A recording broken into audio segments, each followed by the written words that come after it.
lighting up all over the country. They call it the green rush.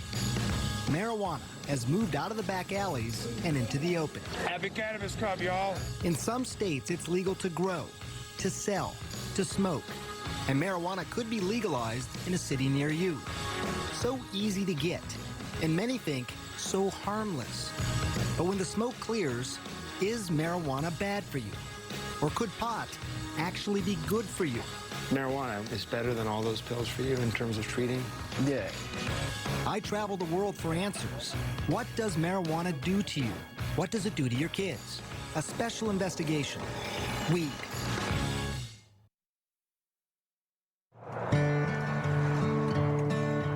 Our journey begins here, in this small town home, nestled in the mountains, with a family who has never allowed TV cameras in before.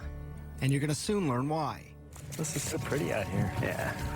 They live in Colorado, one of 2 states where it's legal to smoke pot medically and recreationally.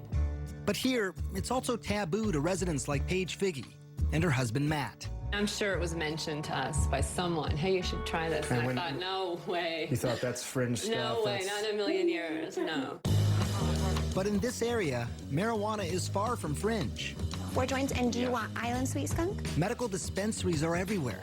Hey, welcome, guys. People are smoking in private clubs and public festivals. But none of this is for Matt. He's a military man, and marijuana would be a career ender. I grew up in Wisconsin in a well-loving family, and I was educated that, like, that's a drug. You don't do that. And I never did. But just decades ago, marijuana was a legitimate medication, also called cannabis, prescribed by doctors and dispensed by pharmacies. This is Harry J. But that all changed in 1930. A relentless warfare against Henry Anslinger, the United States' first drug czar. For him, public enemy number 1, you guessed it, marijuana. This guy saw how he could increase the budget of his department by having this mission, going after marijuana. You know, saying that there's this drug that the Mexican migrant workers are smoking, and it's loco weed, and it's going to make them crazy, and they're going to rape your women.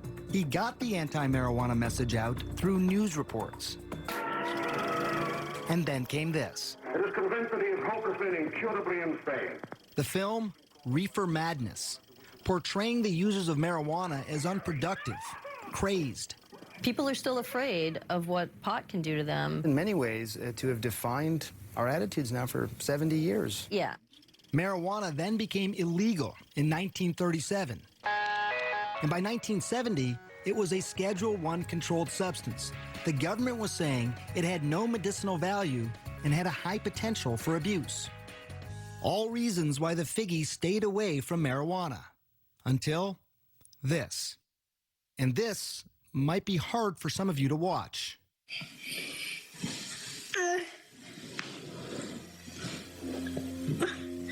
It's okay, baby. This is their daughter, Charlotte, having a seizure. We just thought it was just one random febrile seizure. Nothing to really do, Right. no medications. It's a fluke. Right. A fluke made sense. After all, Charlotte, nicknamed Charlie, was born perfectly healthy, a fraternal twin to sister Chase. Charlie always had big, big smiles. Just happy kids. Easy. Yeah, easy. Very much so. So it was around 3 months, you said, that when you Yeah. first noticed that Yeah. Charlotte had a seizure. I was changing her diaper, well, putting a new diaper on from after the bath, and her eyes just started flickering. It led to the first of many trips to the ER. They did the $1 million workup, the MRI, EEG, spinal tap. You know, they did the whole workup and found nothing and sent us home. No abnormal blood test, no abnormal scan. And developing normally, too. You know, talking and walking, and the same day as her twin. Nothing was behind yet.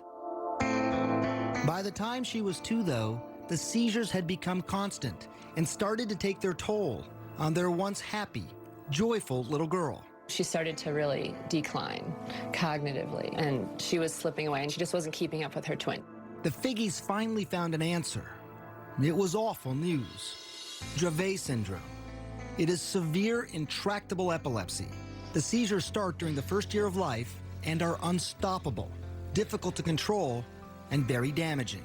Severe behavioral problems, attention deficit and hyperactivity, the self-injury, banging her head on the floor and pulling her hair out and like a possessed child. This isn't your perfect, happy Charlotte. It was a race against time. Many Dravet kids die young, in early childhood. Charlotte was almost 3. For the next 2 years, the Figgies tried everything. Strange diets, acupuncture, and dozens of powerful drugs like Valium, Ativan, phenobarbital. But nothing seemed to help. Even worse, some of the medications nearly killed her. After 1 dose, she stops breathing. And after 2 doses, her heart will stop. Did you have to do CPR then on her yourself? Yes. I remember when her heart stopped and I had her pulse and I lost her pulse. There was just nothing. The ambulance is on its way. She survived. You're okay. Mommy's here. But now it was fall of 2011, and Charlotte was 5 years old. When things were at their worst, she just sees all night, and the kids are sleeping either in my room or next door. They can hear the seizure scream all night, 50 times a night. And Chase would come in the morning and just, this is her twin, and just hug her and like rub her head and say, I'm just so glad you survived through the night last night. Matt had been deployed to Afghanistan, and the only thing he could do to help was start scouring the internet. And he stumbled onto this video of a child using marijuana. So how's everything going? Jaden had 4 days without a seizure. I'm like, wow, having success on specifically Dravet, this is interesting. It's natural.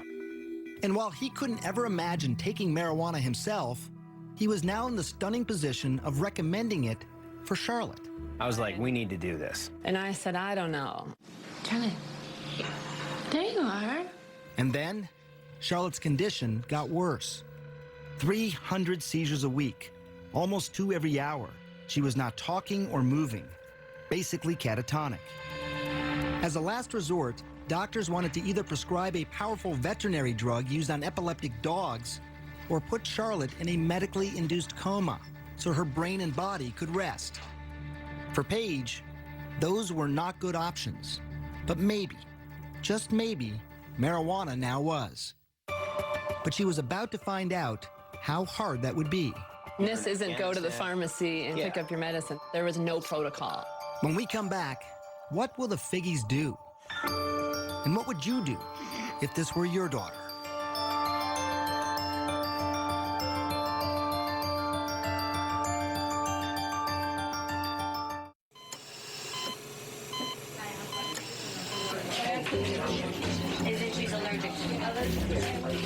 I had resigned myself. I don't think she's gonna survive this. We've seen her flatline in the hospital. We've said goodbye.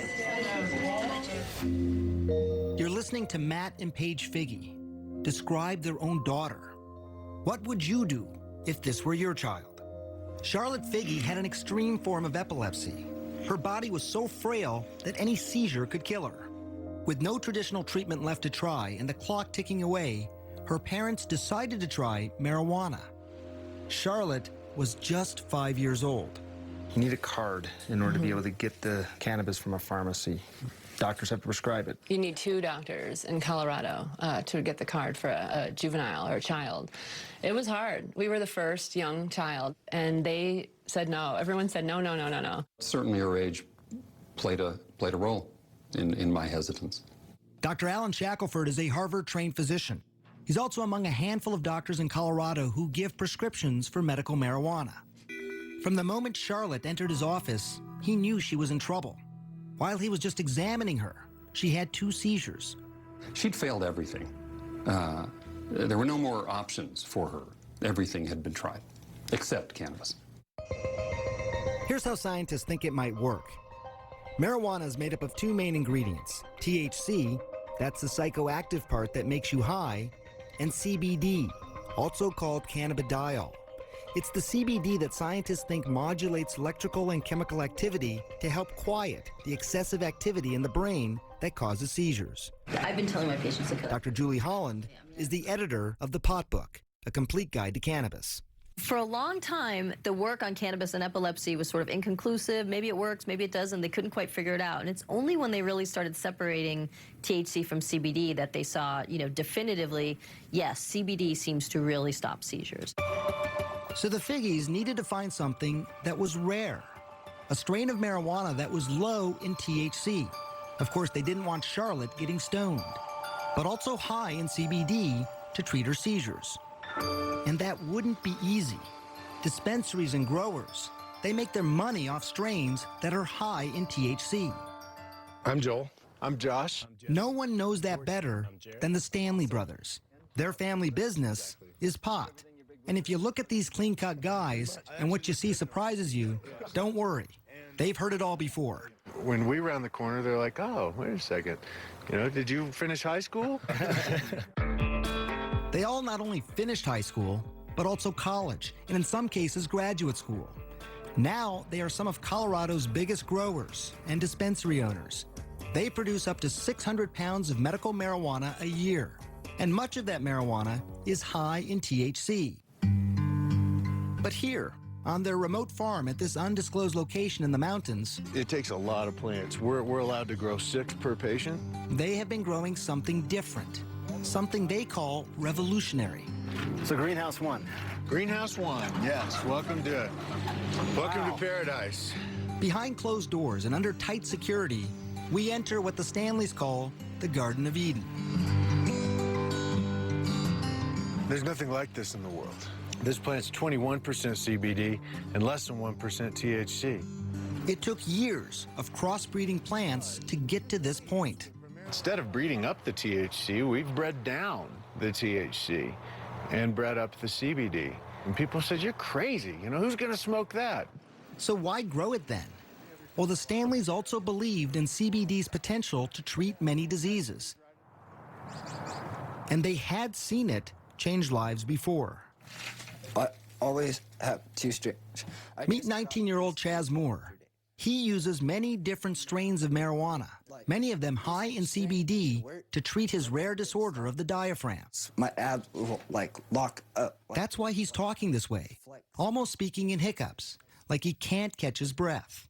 It's called myoclonus diaphragmatic flutter. This fluttering here, it's annoying, but it becomes painful pretty quickly, I imagine. Yeah.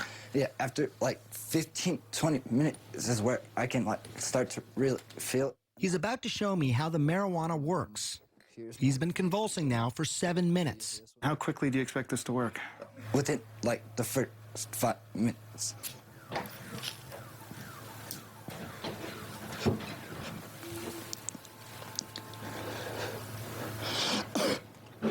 And I'm done.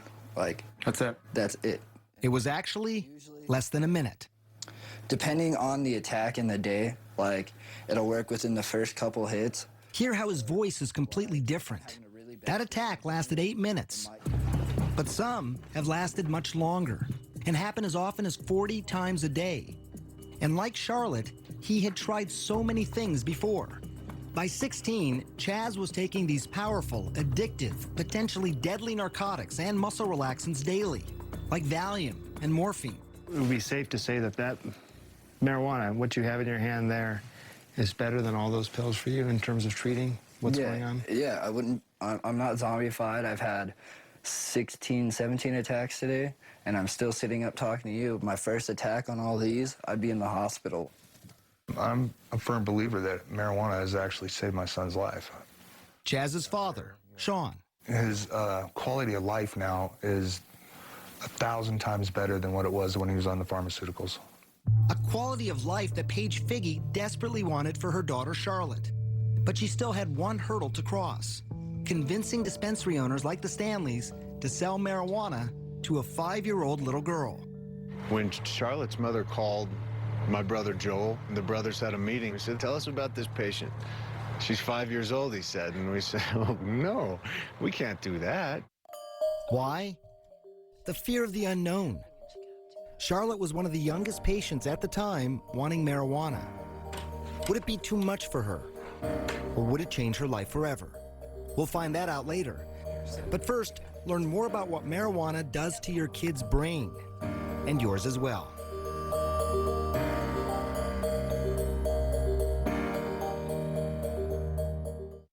That's what I'm talking about. Y'all smoking or what? If you smoking weed, make some noise. Yeah. April 20th, Denver, Colorado. We like, we smoke, we sing. Woo! Tens of thousands from around the country and the world lighting up legally. Happy Cannabis Cup, y'all. For some, it's a lifestyle. For others, it's a lifeline. We're working with the Lupus Foundation and rheumatoid arthritis. But for all of them, I wonder, what was it doing to their brains? Some of my patients call me pot doc. Your patients call you pot doc? Well, they never meet anybody who's as interested in hearing about their marijuana use as I am. Dr. Stacy Gruber is serious about pot. I want you to name the color and not to read it. Okay. I met her in her labs at McLean Hospital near Boston. She's using high-tech imaging to see what happens in the brain when you smoke. When you first smoke, that is, you light up a joint, a spliff, a blunt, receptors, which are throughout the brain, respond. And these areas of the brain are responsible for things like pleasure, memory, learning, sensation, sense of time and space, coordination, movement, appetite, and other drives, shall we say. So it's sort of an all-over impact, right? So reward, pleasure, hunger. You have this overall feeling of well-being, they say. That all sounds pretty good. Right. It does sound pretty good. And it's not just feeling good, but there's this phenomenon reported by many smokers over the years, especially famous artists, the ability to be more creative. When you feel that high, there's sort of a release of dopamine, and your brain sort of has the ability now to perceive things slightly differently from the way you might have if you hadn't been smoking pot. What you really see is this reduction in inhibitory function. Welcome, Dr. Gupta. Pretty spectacular. Less inhibition. That's something that painter Amir says helps him be more creative. A successful artist, his canvases sell for up to $25,000. It's my favorite way to work. Using marijuana. Yeah. He's been painting for 14 years, smoking for even longer. He says it makes him feel more relaxed, but most importantly for him, he says it makes him less critical of his own work. Stop worrying so much about this and that, and just sort of looking and being as present as possible. Amir does caution that it's a delicate balance for him. It would make me very apprehensive, as maybe a little paranoid, just too analytical. You can get paranoid, you can have disorganized thinking, you get disoriented. It can be uncomfortable, it can lead to panic attacks or anxiety attacks in people. How do you know when you've done too much? Simple tasks become very frustrating, like mixing paint, and then just sort of get into this state of duh, you know?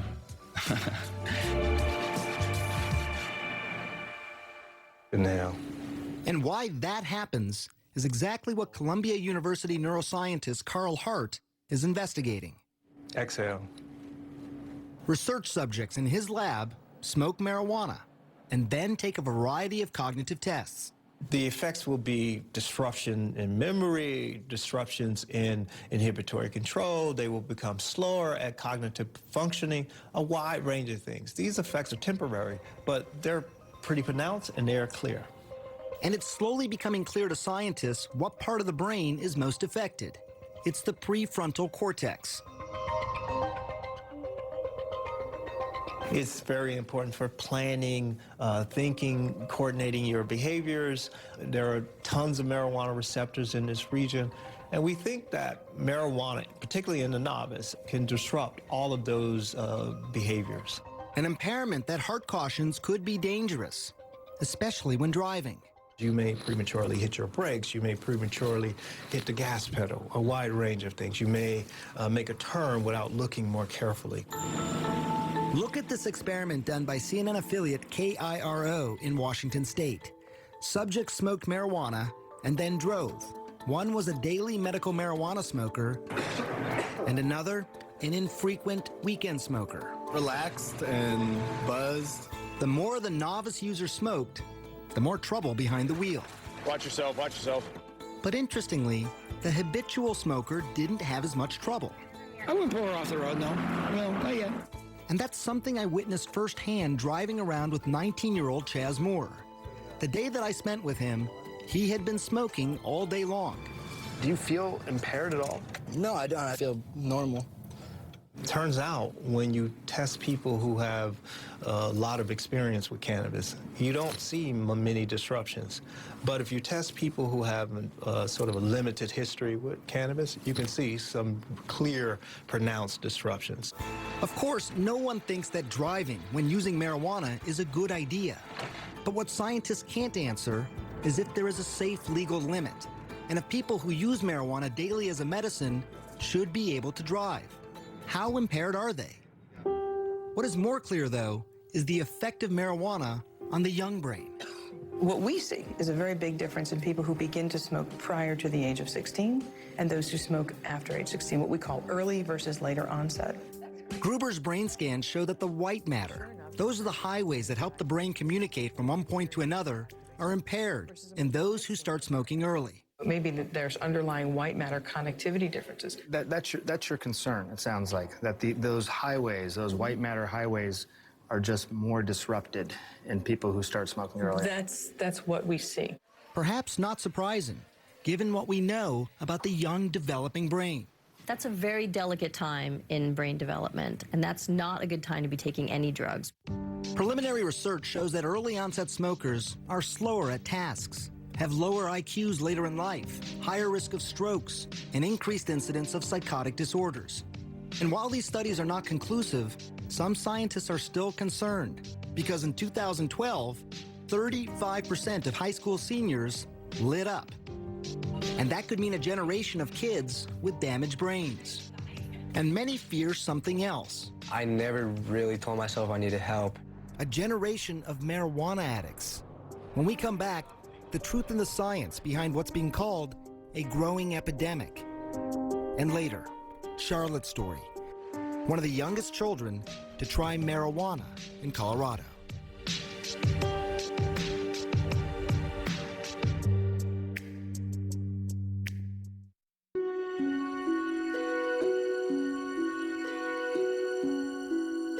This was the day Chaz Moore almost died. Pumped full of drugs like morphine, Dilaudid, Valium, to quiet a non-stop 48-hour attack. I thought I was going to overdose, and yeah, it was pretty bad. At his bedside, his father Sean watched his son go from being catatonic to what he calls high as a kite. How high are you on the morphine? I'm not high on.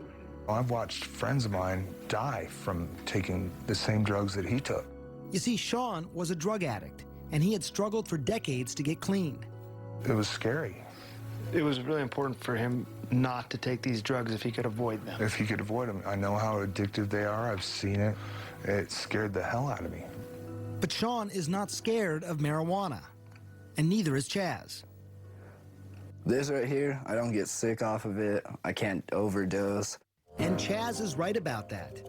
While there are fatal, accidental prescription medicine overdoses every 19 minutes in this country, there are virtually no reports of fatal marijuana overdoses.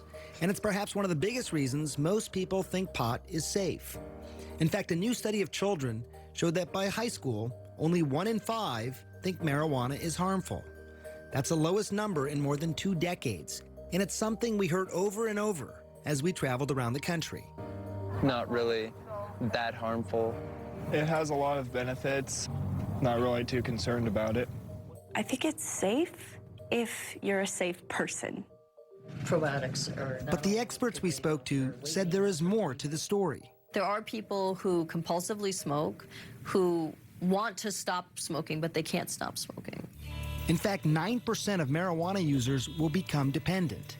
Now, that's not as high as other drugs, like heroin. 23% of users become addicted, or 17% with cocaine, or 15% with alcohol. But it's still approximately 1 out of every 11 marijuana smokers. There's no longer any scientific debate that marijuana is not just psychologically addictive, but also physically addictive. So give me an update. How you doing? Dr. Christian Thurstone runs one of Colorado's largest youth substance abuse treatment clinics. The number of marijuana addicts he treats has tripled in the last 3 years alone. Literally, I cried about it.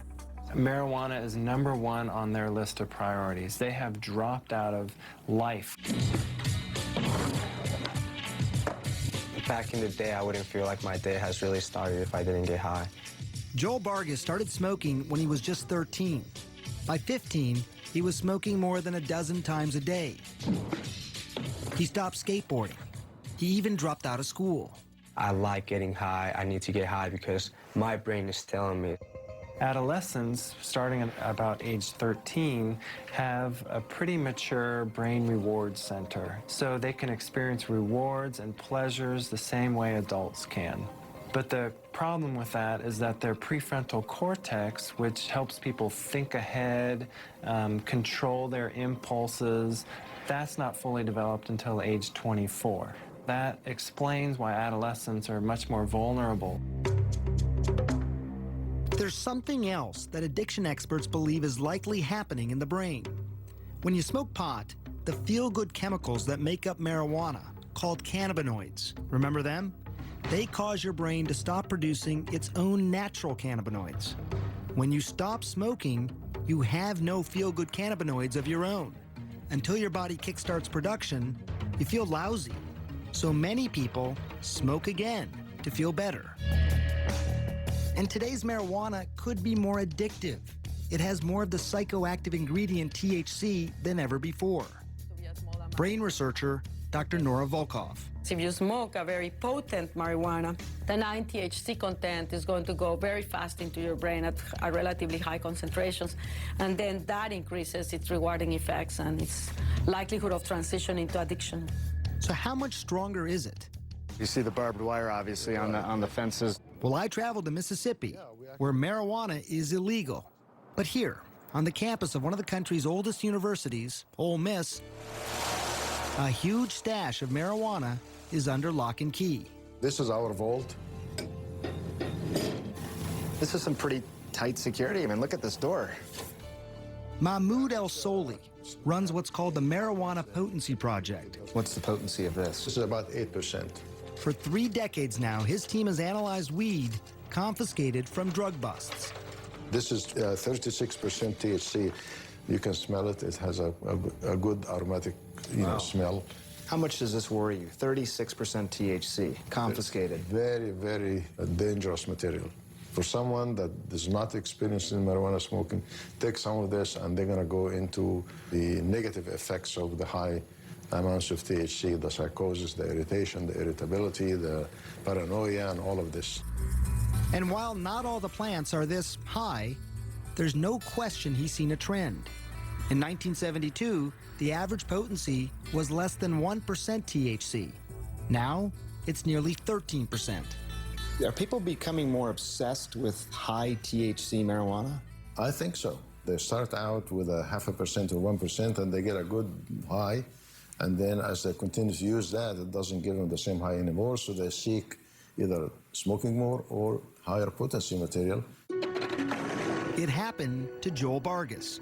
After a couple of years of smoking daily, Joel eventually ended up in rehab, where he faced mild withdrawal symptoms like irritability, insomnia, nausea.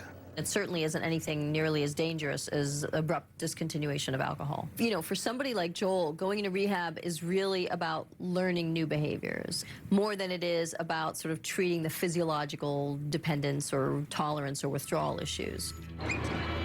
Joel's been clean now for 6 months, but these kinds of risks, they don't scare off Charlotte Figge's parents. People ask us that a lot, like, how did you make that decision? It wasn't a decision. It wasn't a decision. It was the next viable option. And some would say a radical option, marijuana for a 5-year-old. But it was an option they hoped would change her life forever. Baby. When we come back, Matt and Paige Figge finally give their Charlotte marijuana. The results are shocking.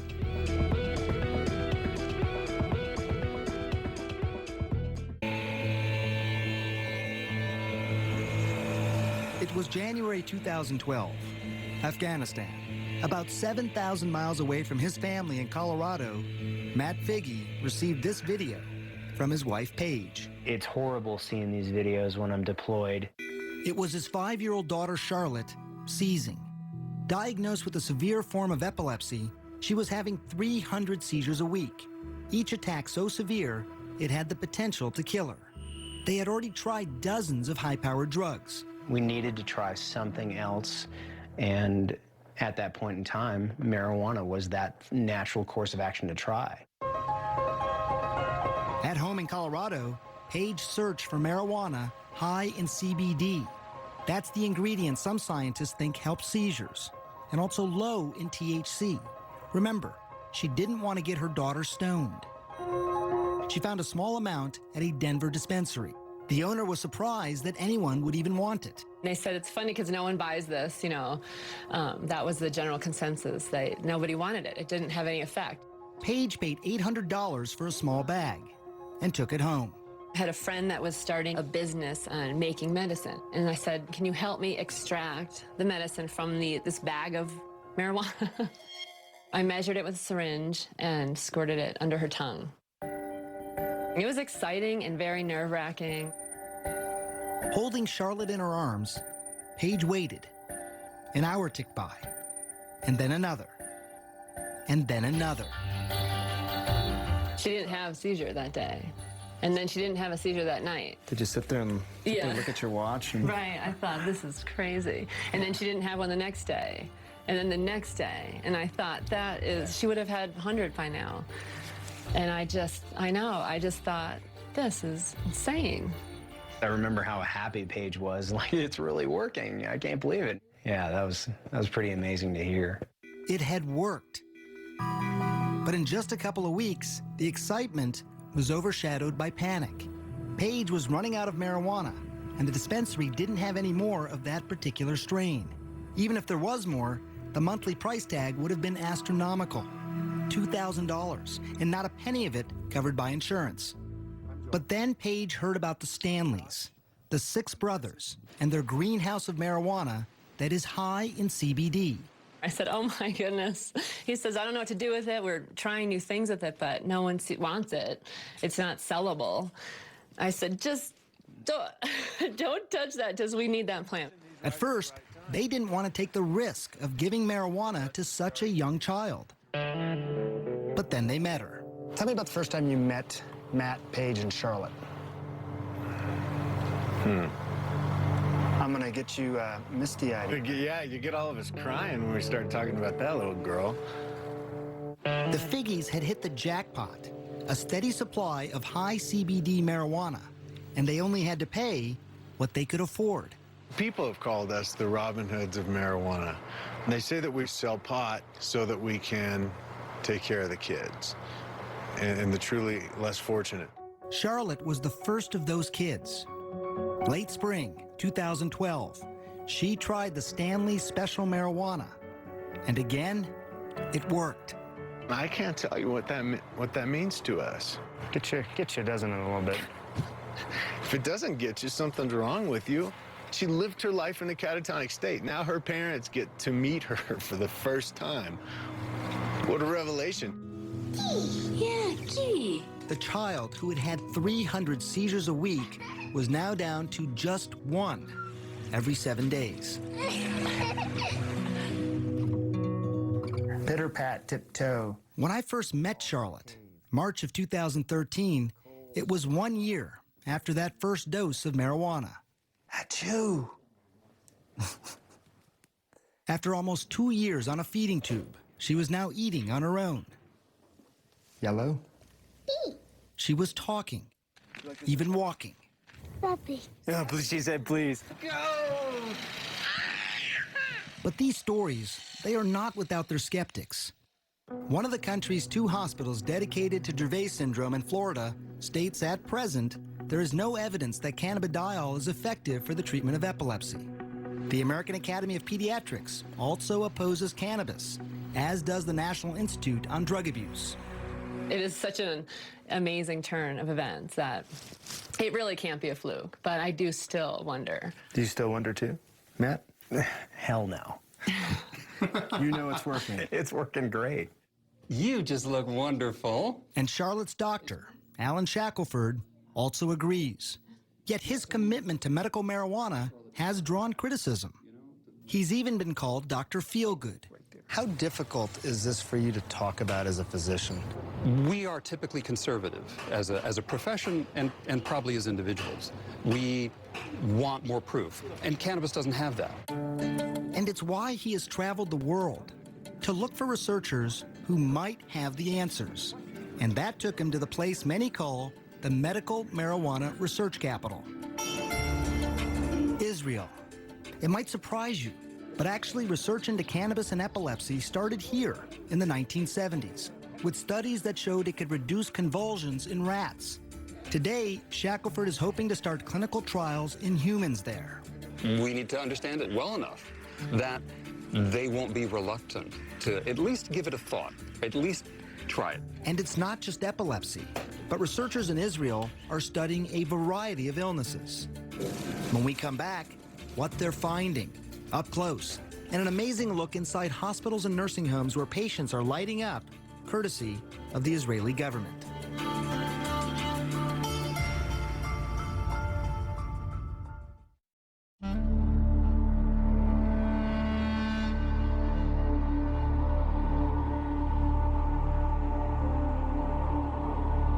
As the sun was rising on the ancient city of Jerusalem, the final leg of our journey was just beginning. There have been some great advances here, and I'm proud of that, obviously. Dr. Boaz Lev is with Israel's Ministry of Health. Here, they have pioneered marijuana research. They were the first to isolate THC and CBD decades ago. And now the country's ministry licensed 10,000 patients to use marijuana medicinally and has approved more than a dozen studies to treat illnesses like PTSD, pain, Crohn's disease, even cancer.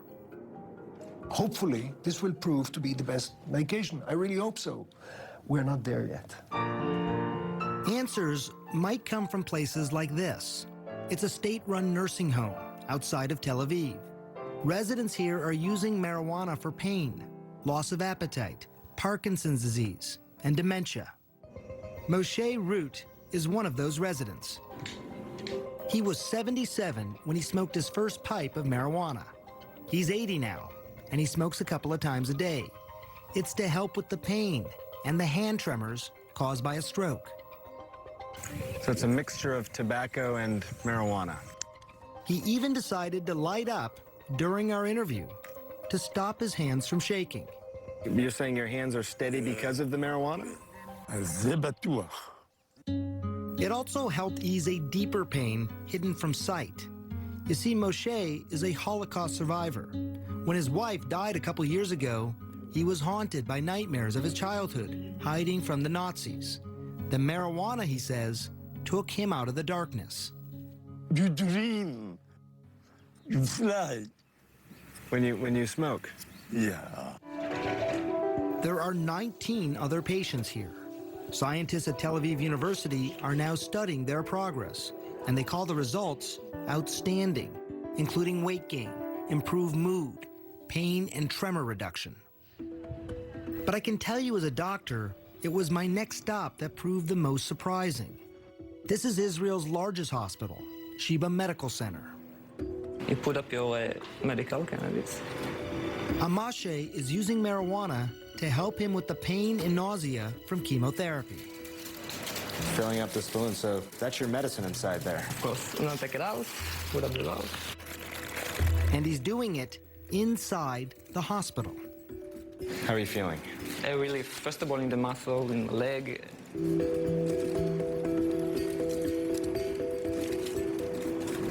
And you're not worried about any potential damage to your body? Not at all.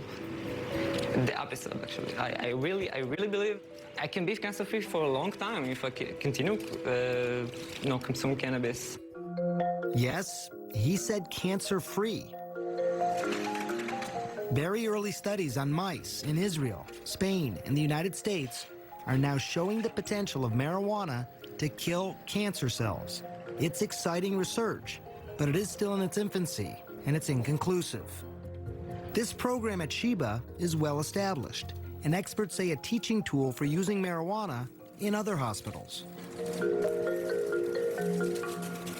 Do you think this could happen in the United States? I don't know that there's yet enough really concrete evidence of cannabis's benefit that's satisfactory, at least in that context. I think it's going to come. But it could be slow going. The FDA has been great at approving studies, but National Institute of Drug Abuse has been really stonewalling and blocking any studies looking at therapeutic effects of cannabis because that's not their mandate. Their mandate is to look at the harms of drug use. It's very easy to blame an organization. Dr. Nora Volkov, who is the director of NIDA, says they are not standing in the way. She claims they are not the only government institute that approves marijuana research. If you would come up with a grant that says, okay, this is going to be a treatment for drug addiction, then it would go to us. But if it's cancer, it goes to the Cancer Institute. If it is schizophrenia, it goes to NIMH. And so the institutes have a mission with certain diseases. What is clear, there are bureaucratic hoops that most researchers simply don't want to jump through. Neuroscientist Carl Hart. There are not many people studying marijuana. It's very difficult to get approval to study marijuana. What's nice about Israel is that the government is helping the research to happen. And it's research that could give hope to patients like Charlotte Figge. I made it. Scientists in Israel are learning that marijuana use might actually protect the brain, not damage it. They've been able to show that it can decrease the amount of brain damage from head injuries in mice. To be able to give a medicine after the injury to reverse some of the damage, that's huge. I want to paint my nails. You want to paint your nails? I'll paint your nails. I literally see Charlotte's brain making connections that haven't been made in years. It's almost seeming to build her brain, where before it seemed broken. And while scientists are still at the very early stages of knowing if this is actually happening, I can tell you it was remarkable to see her progress. In the 3 months since we first met her, we saw a change. She was now talking more. Say puppy. Yeah. She's horseback riding. Good girl. She even rides a bike on her own. And the special strain made for Charlotte is now named for her. It's Charlotte's Web. It is Charlotte's plant. It's Charlotte's plant. Not anymore. Now it's for all the children. More than 41 children are using Charlotte's Web here in Colorado. All of them are reporting significant seizure reduction. And there are dozens more on a wait list, hoping, praying that a plant could change their lives, just like it did for Charlotte. I'm gonna get you. You both seem very at peace. I'm very at peace, yeah. Very peaceful. We've been given a great life. You know, it's unfortunate that Charlie has this Dravet syndrome, but thank God we've got something now that's working. Oh, she's doing so great today.